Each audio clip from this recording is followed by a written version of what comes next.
Kaelen pressed his bare palm against the cold, damp stone of the crumbling well. The whispers came at once, a cacophony of forgotten moments. He heard the joyous splash of children on a hot summer's day a century ago, the desperate prayers of a woman whose husband had not returned from the war, the dull thud of a discarded coin sinking into the muck. These were the ghosts that haunted Aerthos, the echoes of emotion and memory that clung to every rock, tree, and tool. For Kaelen, they were not ghosts but a constant, screaming chorus. His curse. His resonance. He winced, pulling his hand back as a sharper echo lanced through him. The frantic scrabbling of small hands, the terror of a child who had fallen, the darkness, the cold, the final, fading breath. He stumbled away from the well, the stale air of the Brackwater alley thick in his throat. This was his life. A finder of lost things, a diviner of inconvenient truths, an outcast tolerated only for his unnatural utility. In the kingdom of Valoria, where strength of arm and purity of faith were prized, his psychic affliction was seen as something foul, a touch of the blight that festered at the world's edge. A hunched figure emerged from the shadows, her face a roadmap of worry. "Well," Elara hissed, clutching a threadbare shawl around her shoulders. "My girl's locket, did you find it?" Kaelen nodded, not trusting his voice. He pointed a trembling finger toward the well's murky bottom. "It's down there. Slipped from her grasp yesterday evening." Relief warred with suspicion on the woman's face. She tossed a few copper coins at his feet, the metal clinking with a sound of grudging payment. As he bent to retrieve them, his fingers brushed against one, and a flash of her resentment struck him. Freak. Unclean. He flinched as if burned, snatching his hand back and leaving the coins in the mud. He had what he needed. The stale bread and watery ale the coins would buy weren't worth the taste of her contempt. Later that day, a different kind of client sought him out. It was Heston, a farmer from the city's edge, his face pale and his knuckles white where he gripped a rusted iron sickle. "They say you can see things," Heston stammered, his eyes darting about as if expecting the king's guard to leap from the thatched roofs. "My sheep, 3 of them gone, not just wandered off. The fence was torn apart. Not by wolves." Kaelen's stomach clenched. He knew what this was. He'd felt it in the whispers from the north, a growing malignancy that soured the echoes of the world. Reluctantly, he reached for the sickle. "I need to touch it." Moment his skin met the cold, pitted iron, the world dissolved. It was not a memory of the farmer, but of the tool itself. He felt the rhythmic swing through golden wheat, the satisfaction of a harvest. But then a new echo, violent and raw, tore through the pastoral peace. It was from last night. He felt the farmer's terrified grip, saw through his eyes the splintered wood of the pen. Then the resonance shifted, clinging to a trace of what the sickle had struck: darkness. Hunger not of the belly but of the soul, a gnawing, hateful emptiness that sought to devour light and life. He saw a creature of nightmare, a wolf-like beast whose fur was matted with oozing black sores, and whose bones seemed to jut out at unnatural angles. Its eyes were pits of malevolent green fire. It moved with a twitching, broken gait, yet its speed was terrifying. Kaelen felt the sickle strike its flank, but the blow was met with a sickening crunch, as if hitting stone covered in wet leather. The beast barely flinched, its head snapping around. Kaelen was thrown from the vision by a psychic shriek of pure hatred, a sound that promised only decay and oblivion. He collapsed against the wall, gasping, sweat beading on his forehead. The farmer Heston stared at him with wide, frightened eyes. "Blight spawn," Kaelen choked out, the words tasting like ash. It was a blighted wolf, heading north back toward the dead marches. He pushed himself up, his body shaking. "You cannot follow it. Nothing you do will harm it. Burn the pen, salt the earth, and pray." Within the terrifying echo, he had seen something else. As the beast had turned, the corrupt energy flowing from it had momentarily illuminated a mark branded on its hide, a spiraling, thorny sigil that seemed to absorb the light around it. The symbol pulsed in his mind's eye, a beacon of dread that felt ancient and profoundly important. He didn't know what it meant, but the echo of it resonated with a power far older and greater than a single twisted beast. It felt like the source. The news of a blight spawn so close to the city spread faster than a plague. By nightfall, it was not grateful farmers at Kaelen's door, but the town's reeve and 2 guards, their faces grim under the flickering torchlight. "The council has decided, Kaelen," the reeve said, his voice devoid of warmth. "Your sensitivities are a magnet for this filth. You are a danger to the good people of Brackwater. You will be gone by sunrise." Exiled. The word was a lead weight in his gut. He had no friends, no family. This hovel, this miserable life of scorn and reluctant use, was all he had ever known. He looked past the reeve, at the faces of his neighbors peering from their windows, their expressions a mixture of fear and satisfaction. They were not just casting out a man, they were casting out their own fear. "Where am I to go?" Kaelen asked, his voice hollow. The reeve shrugged. "North, south, it matters not to us. Just away." He gestured with his torch towards the northern road. "The blighted thing came from the north. Perhaps you should return to your own kind." The insult was a physical blow. Kaelen stared down the dark, muddy road that led out of the only home he'd ever had. The chilling wind carried the faintest whispers of the wilderness beyond, whispers of loneliness and predation. But stronger than that, pulsing in his memory, was the image of the thorny sigil. The reeve was right about one thing. He had to go north. Not because he belonged there, but because the source of the growing darkness was there. For the first time in his life, his curse felt less like a torment and more like a compass, pointing him toward a terrible, unknown destiny. With nothing left to lose, he turned his back on the flickering lights of Brackwater and walked into the consuming darkness, the echo of the sigil his only guide. The road north was a lonely, grasping thing that clung to the edges of civilization. It dwindled from a rutted cart track to a barely-there-deer trail as Kaelen pushed deeper into the wilds bordering the Whisperwood. The air grew cooler, cleaner, and the whispers in his head began to change. The frantic, anxious echoes of the city faded, replaced by the slow, ancient thoughts of stone and soil, the patient life-song of trees that had stood for millennia. For the first time, the resonance brought a semblance of peace, but the peace was a thin blanket over a bed of nails. The further north he walked, the more he felt the encroaching stain of the blight. It was a sour note in the world's harmony, a psychic dissonance that made his teeth ache. He found tracks of the blight spawn he had sensed, the ground blackened and sterile where it had passed, small animals lying dead in its wake, their bodies strangely desiccated. He was foraging for berries near a stream when the attack came.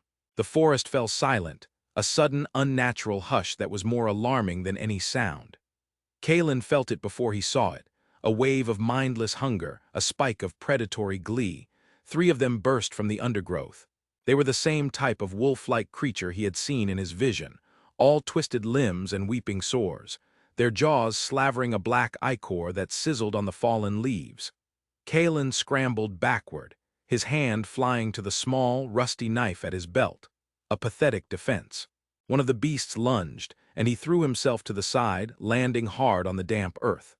The creature's claws raked his shoulder, and a fire of icy pain shot through him. The pain was secondary to the psychic assault. Touching the creature, even for a moment, flooded his mind with its essence, a vortex of agony, rage, and a puppeteered existence. It felt no loyalty, no pack instinct, only the overwhelming compulsion of a master's will. As another beast leaped for his throat, an arrow materialized in its eye socket with a soft thwump. The creature collapsed midair, its unnatural momentum carrying it into a pile of dead limbs.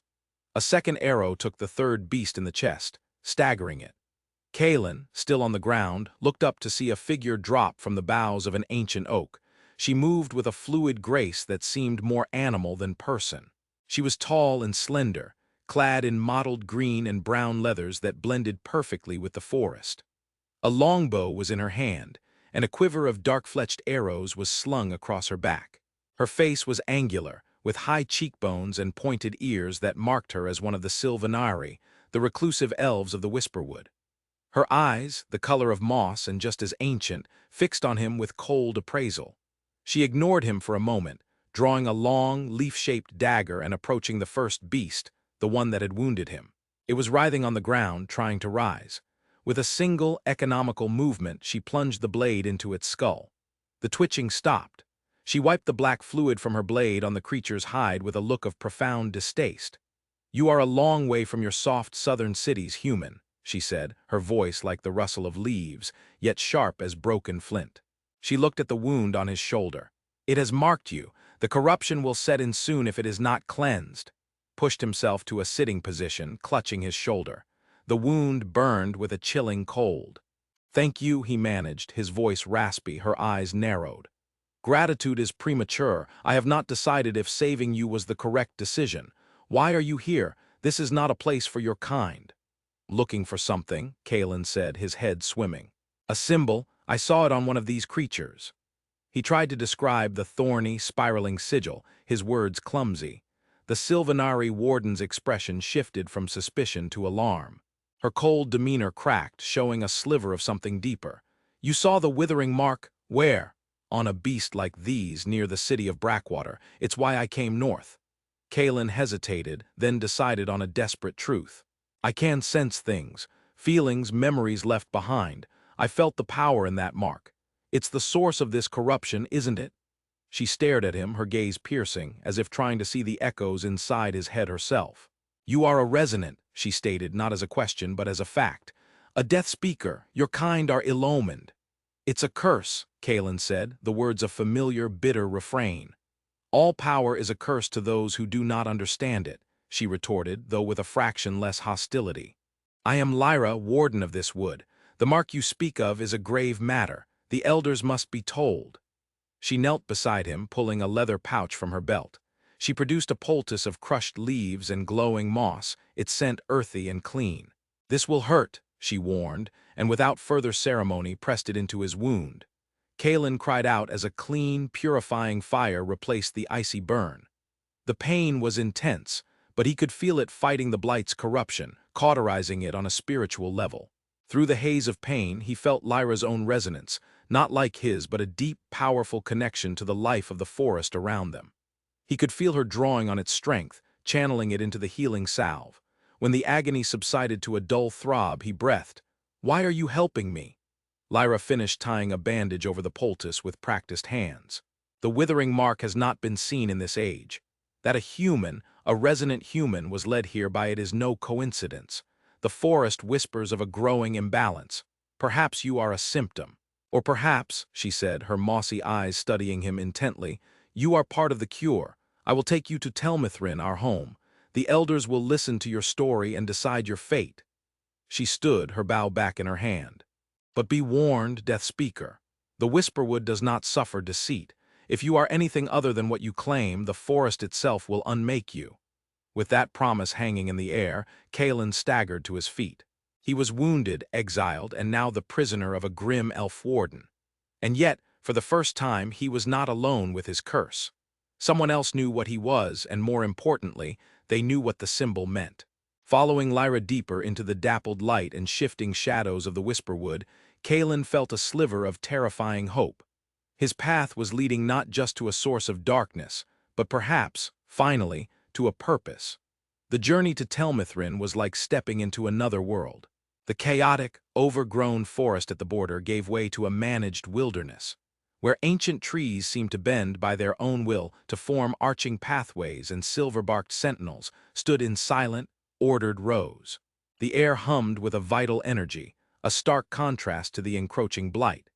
Kaelen found his resonance, so often a source of torment, was soothed by the overwhelming peace. The echoes here were not of pain and loss, but of growth, patience, and millennia of quiet existence.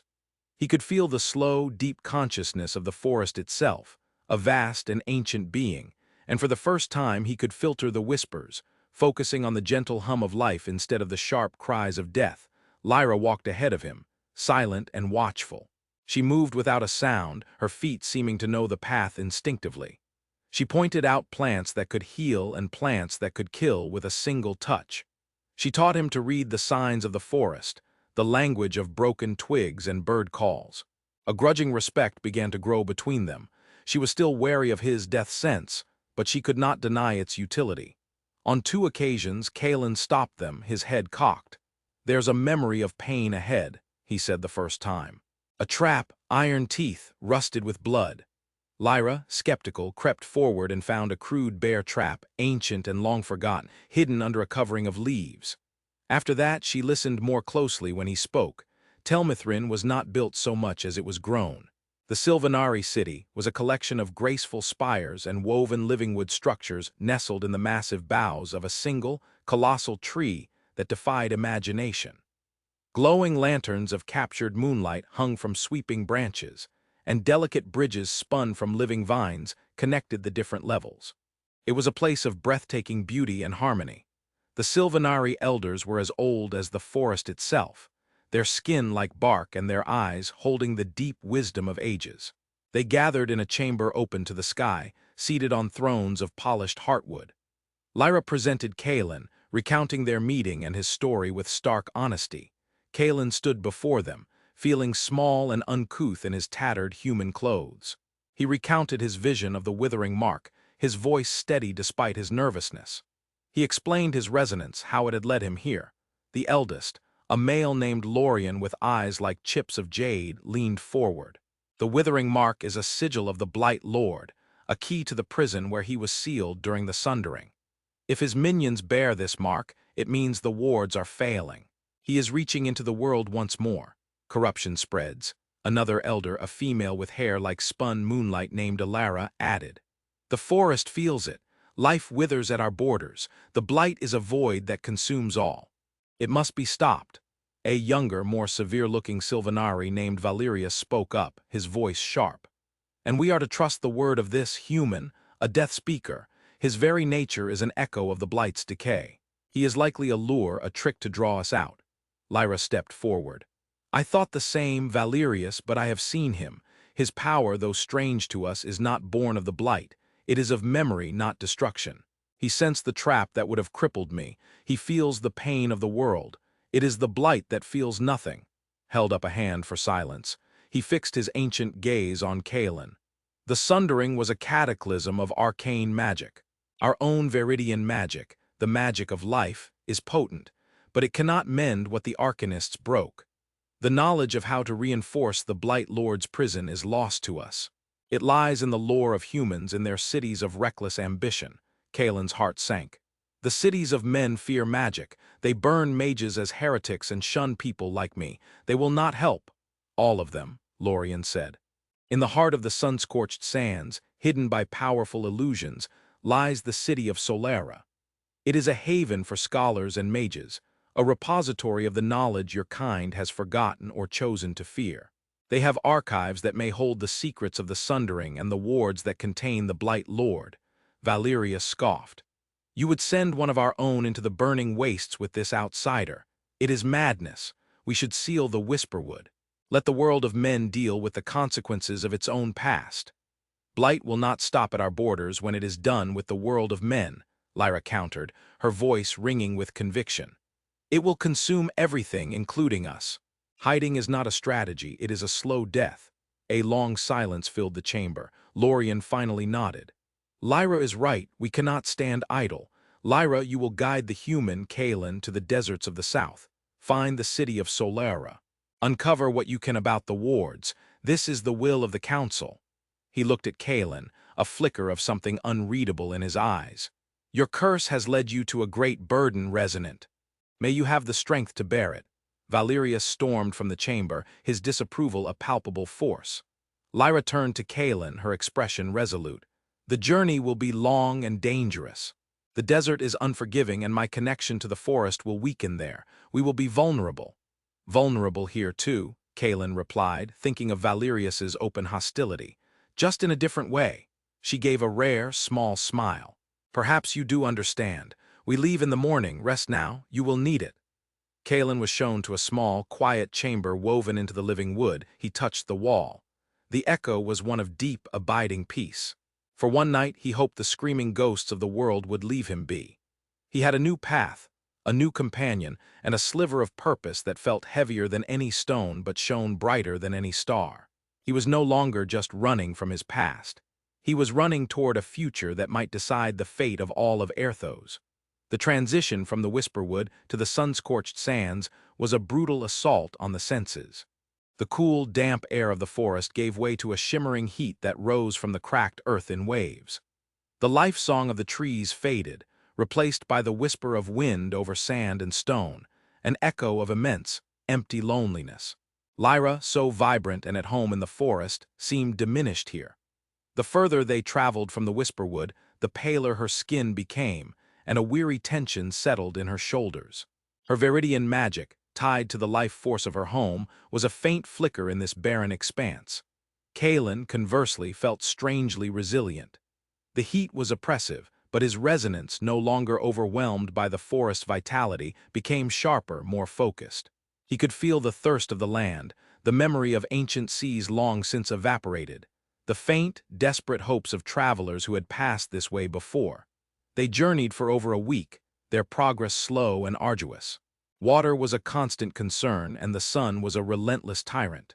It was on the 8th day, while sheltering from the midday heat in the shadow of a rock formation, that trouble found them. The shouts were faint at first, carried on the wind. Then came the clash of steel. Kaelen and Lyra crept to the edge of the rock and peered down. A small merchant caravan, its 2 wagons laden with goods, was besieged by a dozen raiders on horseback, their faces hidden by sand-colored scarves. The few caravan guards were outnumbered and outmatched. "We should stay hidden," Lyra whispered, her hand on her bow. "We cannot hope to fight so many." Her instincts were for survival, for the preservation of their vital mission, but Kaelen's attention was fixed on one man. He was tall and broad-shouldered, fighting with a brutal efficiency that was breathtaking to watch. He wielded a heavy, unadorned longsword, its steel flashing in the sun. He moved with the grim economy of a man for whom battle was a tiresome but familiar chore. While the other guards fought with desperation, he fought with a cold, contained anger. As Kaelen watched, he saw the man's shield, a battered steel heater, bearing the faded emblem of a silver shield struck by a lightning bolt. The Argent Shield, Kaelen breathed, the name dredged from stories he'd overheard in taverns. A disgraced knightly order. He felt a pull from the man, an echo of profound regret and iron-willed duty, and something else, a familiarity with the taste of Blight. Before Lyra could stop him, Kaelen stood up. He closed his eyes, reached out with his resonance, and focused on the raiders. He didn't have the power to create illusions or throw fireballs, but he could touch the echoes around them. He found the lingering fear of past ambushes, the ghosts of fallen comrades, the spectral presence of desert predators. He gathered these threads of terror and pushed them outward. The raiders suddenly flinched, their horses shying for no visible reason. They glanced over their shoulders into the empty desert, their attacks becoming hesitant. One cried out, pointing at a shadow he mistook for a pouncing sand lion. The momentary confusion was all the big man needed. He disabled one raider with a deft shield bash to the knee and ran another through with his sword. Seizing the opportunity, Lyra loosed an arrow. It flew true, striking a raider from his saddle. The balance had shifted. Seeing their upper hand vanish, the remaining bandits wheeled their horses and fled into the shimmering heat. The big man stood breathing heavily amidst the aftermath, leaning on his sword. He watched Kaelen and Lyra descend from the rocks, his eyes, the color of storm clouds, filled with suspicion.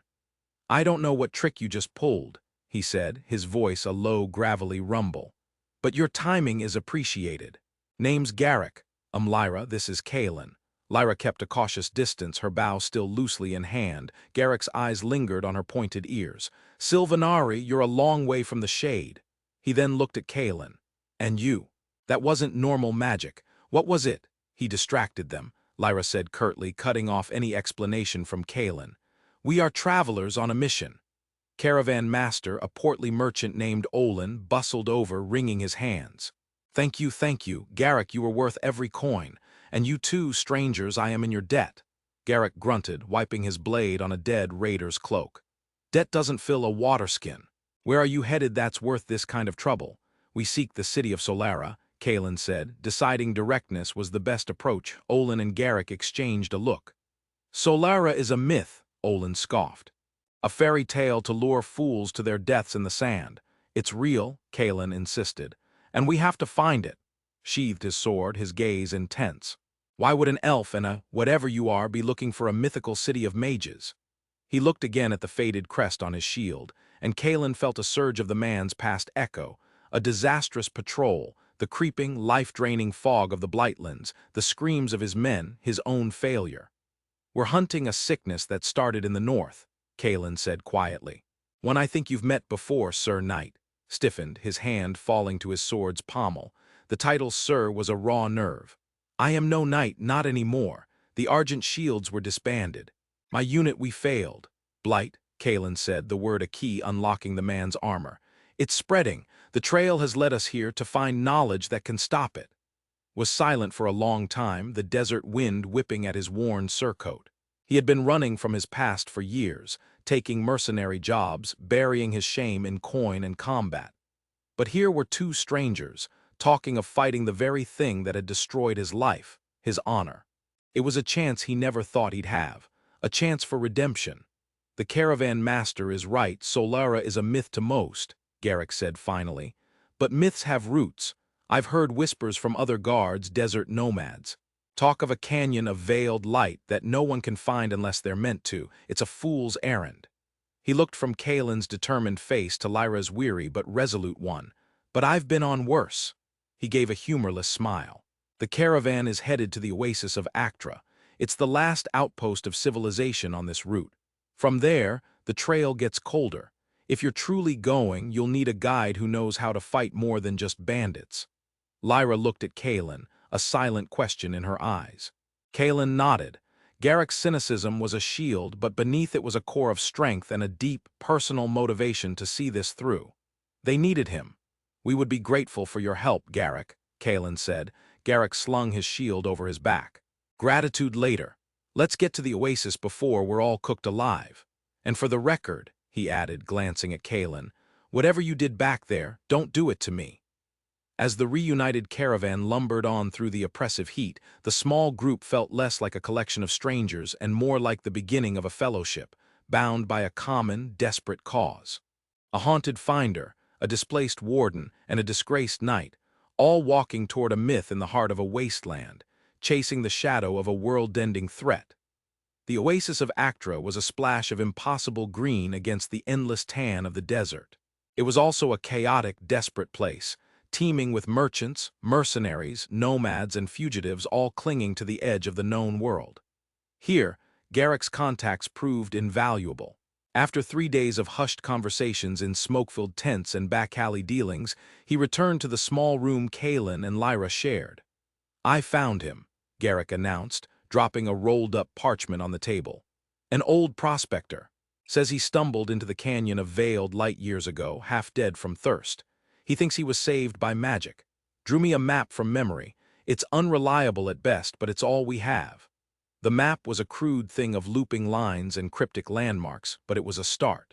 Their path led into the true deep desert, a place even the nomads avoided, known as the Glass Sea for the way the sun fused the sand into jagged, reflective sheets.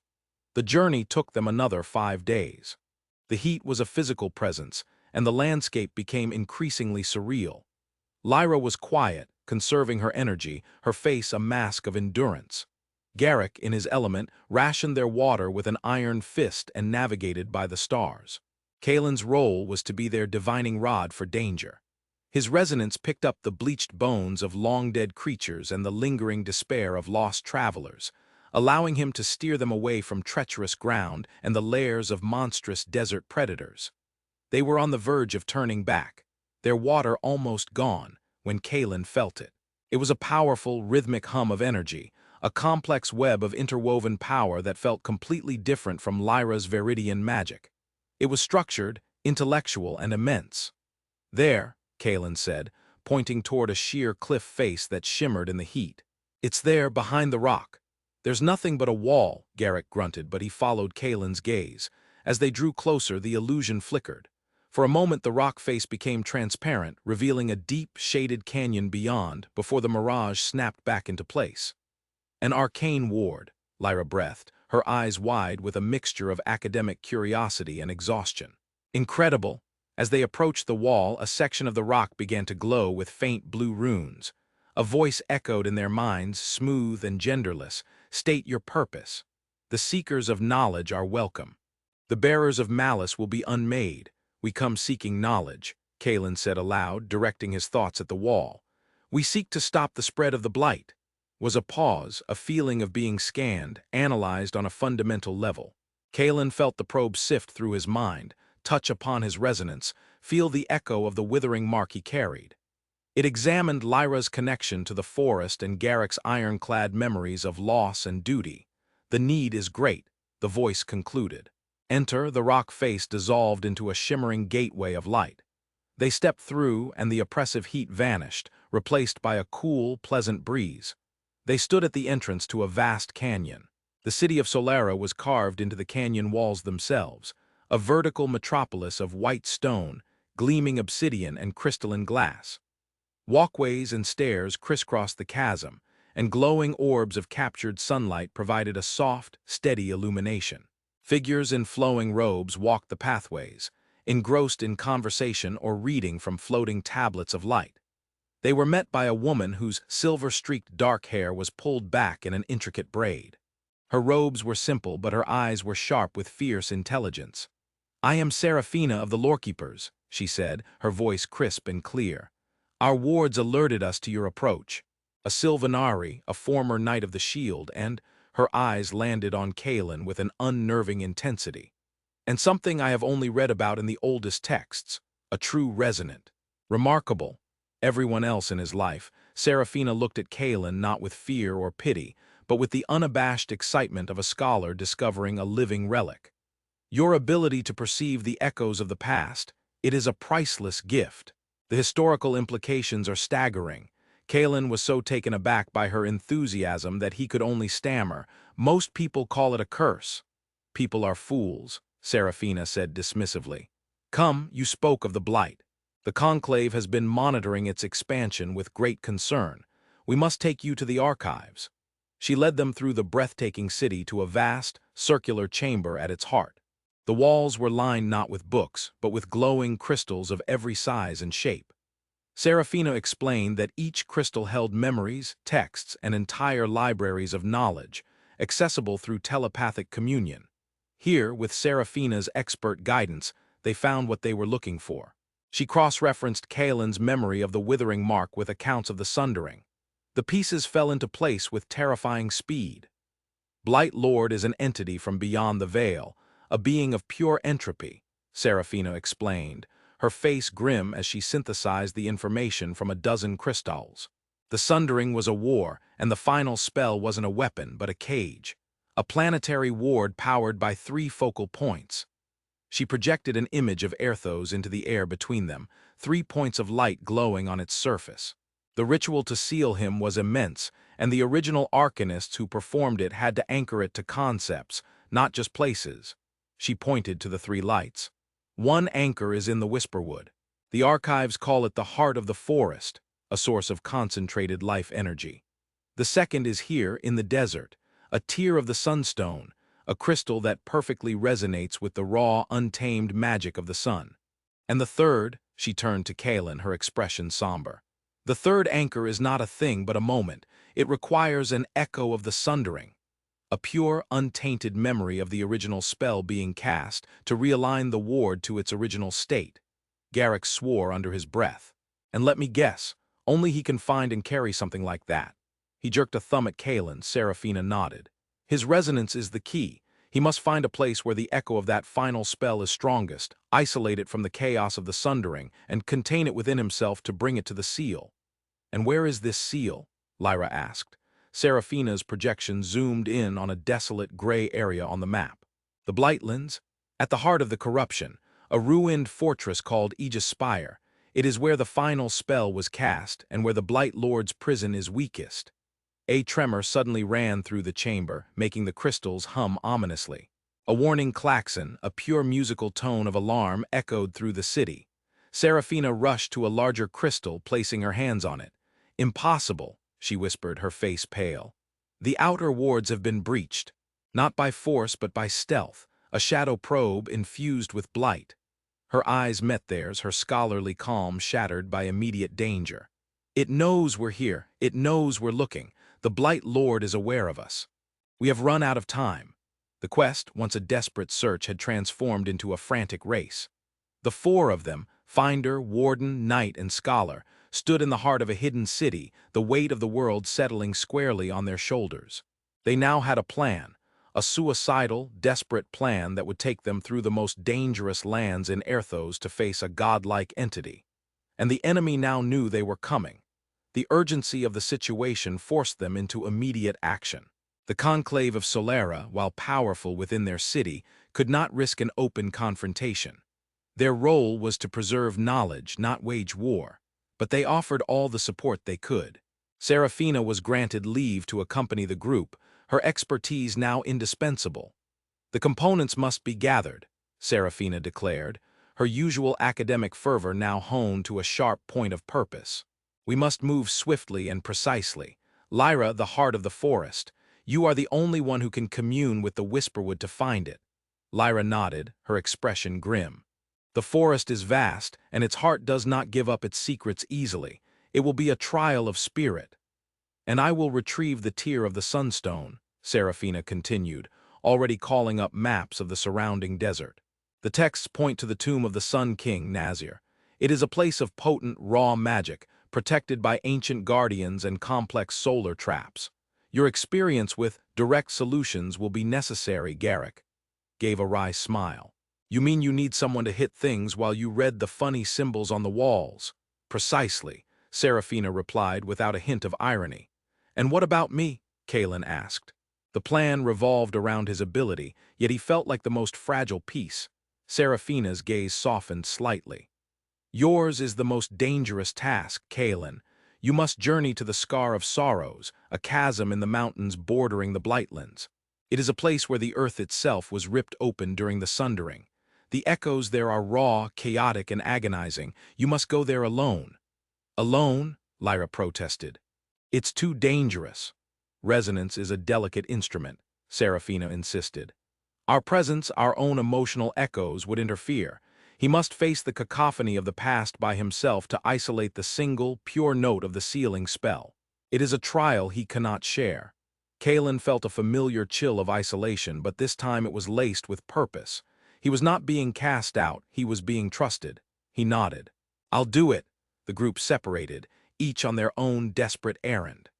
Lyra was given a sunstone charm by the Solaran mages to sustain her on the long journey back to the Whisperwood. She and Kaelen traveled together to the edge of the desert before their paths diverged. "Be careful, Kaelen," she said, her usual stoicism softened by genuine concern. "Do not let the pain of that place consume you."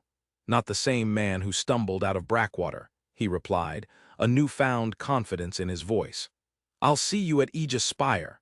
He watched her disappear toward the north before turning his own face to the jagged peaks of the mountains. His journey to the Scar of Sorrows was a pilgrimage into pain. The closer he got, the louder the whispers of the world became, but these were not gentle memories. They were screams. As he entered the massive, jagged chasm, the full force of the Sundering's echo hit him. He was drowning in a psychic storm.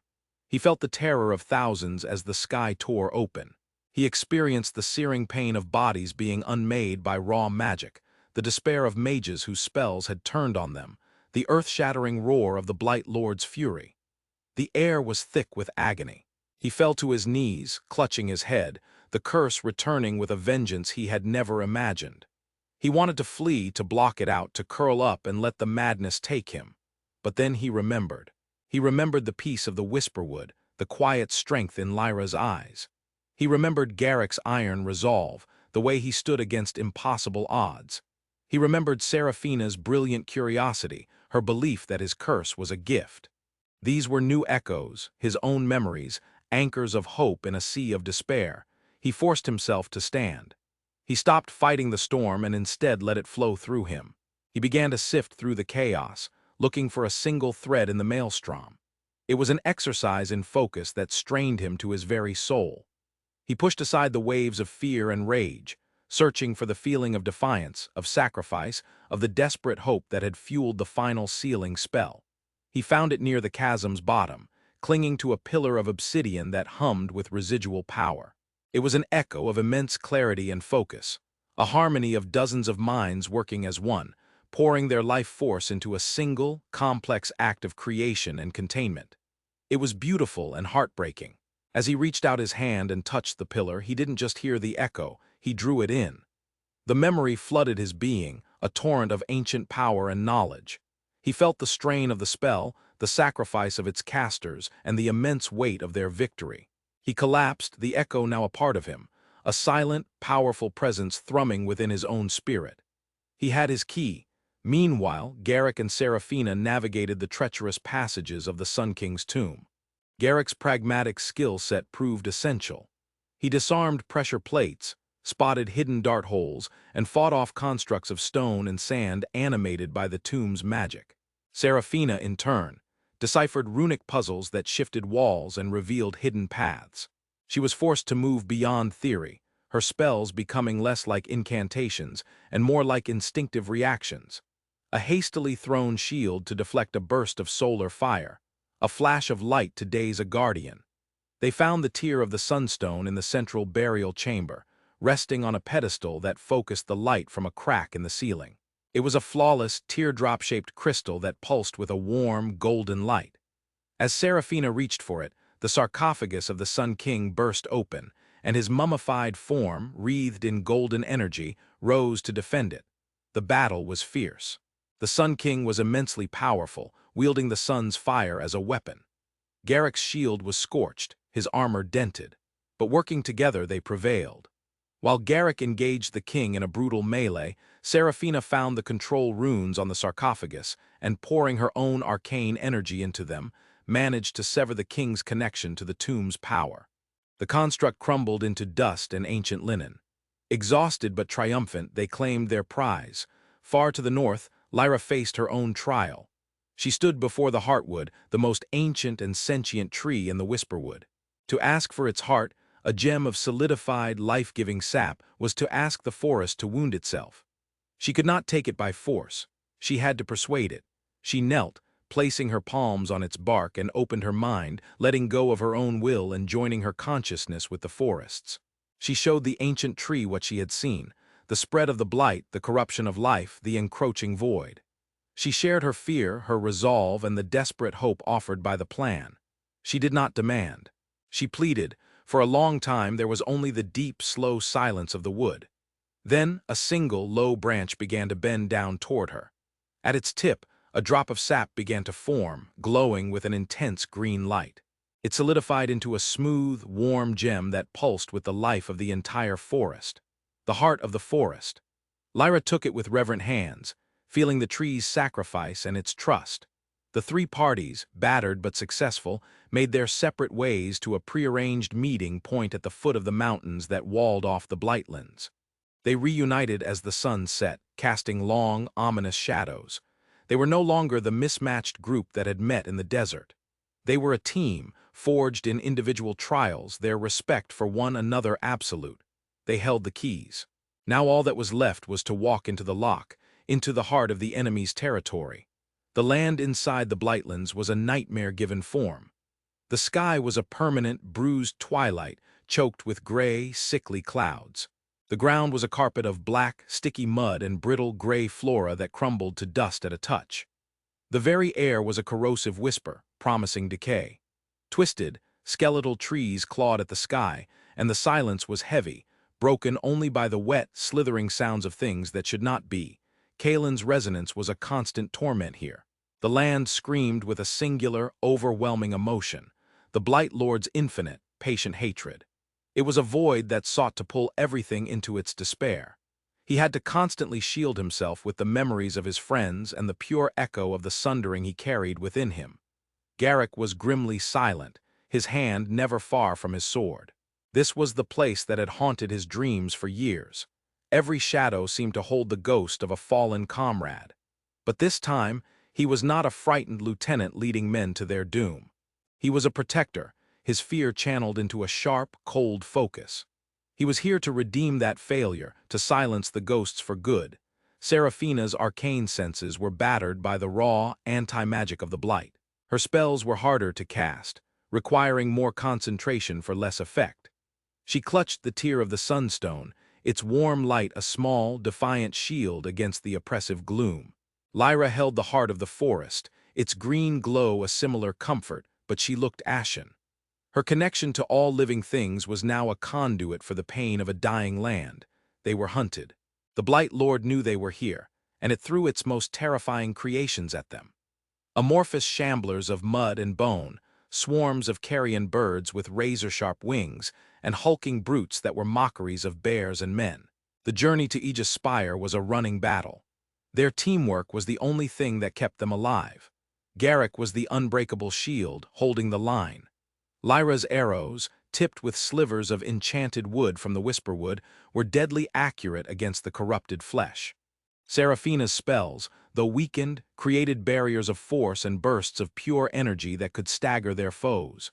And Kaelen, for the first time, fought back with his resonance. He couldn't harm the creatures directly, but he could sense their approach long before they appeared. More than that, he learned to touch their minds, not to control them but to sow confusion. These were not true living beings, they were puppets. By projecting the chaotic, screaming echoes from the Scar of Sorrows, he could momentarily sever their connection to their master, causing them to falter, to turn on each other, buying his friends precious seconds. After days of this grueling trek, they saw it. Aegis Spire. It was a shattered black fortress that stabbed into the sickly sky like a broken fang. It stood on an island of rock in the middle of a bubbling black lake. A single, crumbling bridge was the only way across. As they set foot on the bridge, the Blight Lord's presence intensified.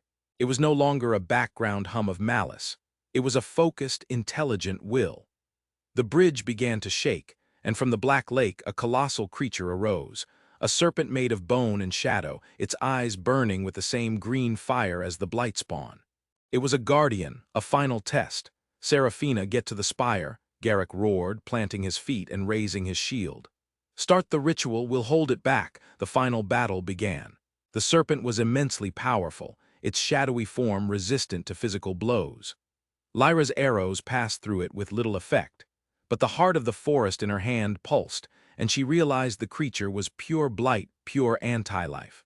She notched an arrow, pressed it against the gem, and whispered a prayer to the forest. The arrow blazed with green light. She fired. It struck the serpent, and the creature shrieked, a hole of clean, healthy grass and flowers blooming on its shadowy flank for a moment before the blight healed it. It was vulnerable to concentrated life energy. While Lyra kept it distracted with her life arrows, Garrick charged, his sword glowing faintly from a minor enchantment Seraphina had placed on it. He wasn't trying to kill it. He was trying to keep its attention, its massive head and thrashing tail away from the others. Kaelen ran with Seraphina toward the spire. The psychic pressure was immense. The Blight Lord was in his mind, whispering to him, preying on his deepest fears. You are alone, Kaelen, always alone, a freak, a curse. Lay down your burden, I can give you silence, blessed, empty silence. He's lying, Seraphina yelled, grabbing his arm. We're with you. They reached the central chamber of Aegis Spire. In the center of the floor was a massive, cracked runic circle, the sundered seal. It pulsed with a weak, failing light, barely containing the torrent of black energy that leaked from its cracks. Seraphina immediately knelt, placing the tear of the sunstone in a depression at one edge of the circle. A beam of golden light shot out, stabilizing a third of the runes. I need time, she cried, beginning a complex incantation, her hands weaving patterns of light in the air. Outside, the battle raged. Garrick was thrown back by the serpent's tail, his shield arm broken. Lyra was running low on arrows. Inside, the Blight Lord manifested, not as a physical being but as a suffocating presence, a wave of pure despair. The chamber plunged into darkness, and each of them was trapped in a personal nightmare. Garrick saw his fallen soldiers accusing him. Lyra saw the Whisperwood burning, its ashes choking her. Seraphina saw her precious knowledge turning to lies, her crystals cracking. Kaelen saw himself back in Brackwater, reviled, alone, the whispers of the dead his only companions for eternity. This is your truth, the Lord hissed in his mind. Accept it, but Kaelen looked at the vision and saw it for what it was, the past. It was no longer his reality. He had found purpose. He had found friends. He was not alone. No, he said, his voice ringing in the psychic dark. He reached inside himself, past the fear, past the pain, and grasped the echo of the sundering. But he didn't just place it on the seal. He remembered what he had learned. He could project. He took the positive emotions he had gathered on his journey, Lyra's deep connection to life, Garrick's unyielding loyalty, Seraphina's burning passion for discovery, his own newfound self-worth, and he projected them outward, fueled by the immense power of the sundering echo. It was a weapon the Blight Lord could not comprehend. A wave of hope, love, and defiance slammed into its essence of despair and nothingness. The psychic presence shrieked, recoiling. The darkness in the chamber receded. Kaelen staggered to the seal and slammed his hand down on the final empty socket. The echo he carried flowed out of him, a torrent of pure, ordering magic. The light flared, blindingly bright. The cracks in the runic circle sealed themselves. The three beams of light, green from the heart of the forest Lyra now held at the bridge, golden from the sunstone, and the pure white of the restored echo, merged in the center, forming an unbreakable, stable matrix of power. The pressure vanished. The shrieking stopped. The wave of corruption across the Blightlands faltered and began to recede like a tide. The Blight Lord was not destroyed, but it was caged once more, its influence cut off from the world. A quiet dawn broke through the perpetual twilight of the Blightlands, the first true sunlight the land had seen in centuries. The guardian serpent dissolved into harmless mist. Kaelen collapsed, utterly spent. Garrick, clutching his broken arm, looked at the rising sun with tears in his eyes. Lyra knelt, touching the ground as she felt the faint, first stirrings of life returning to the soil. Seraphina watched the restored seal, a look of profound awe on her face. They had done it. They had walked into the heart of darkness and held the line. Weeks later, the four companions stood on a ridge overlooking the slowly healing landscape. The Blightlands were still a scar, but the edges were tinged with the faint green of new growth. They were battered, changed, but whole. Garrick's arm was in a sling, but his shoulders were straight. The ghosts that had haunted him were quiet. He was no longer a disgraced knight. He was a hero who had found his redemption. Lyra's connection to the world was stronger than ever. She had seen the brink of oblivion and had helped pull the world back. Her duty was no longer just to her forest, but to the balance of all life. Seraphina had a wealth of new knowledge, but more importantly, she had gained wisdom. She had learned that knowledge was meaningless without the courage to act upon it, and that the greatest discoveries were the bonds of friendship. And Kaelen was transformed. He touched a nearby rock and the echoes were still there, faint, gentle. But they no longer controlled him. He could listen or not as he chose. His resonance was no longer a curse but a gift, a tool, a part of who he was. He was no longer an outcast, he was a guardian. "It's not over," Lyra said softly, her eyes on the distant spire of Aegis. "He's contained, but he is still there." "We'll be here to watch," Garrick stated, his voice firm. "It wasn't a question. The world will need to be rebuilt, alliances forged. The knowledge we've gained must be shared," Seraphina added, already thinking of the future. Kaelen looked at his friends, these people from disparate corners of the world who had come together and saved it. He felt their echoes, loyalty, respect, affection, and added his own. Their journey was over, but their work was just beginning. Together, they turned from the sunrise and began the long walk back into a world they had pulled from the brink, ready for whatever came next. The whispers of ruin had been silenced, for now, replaced by a quiet song of hope.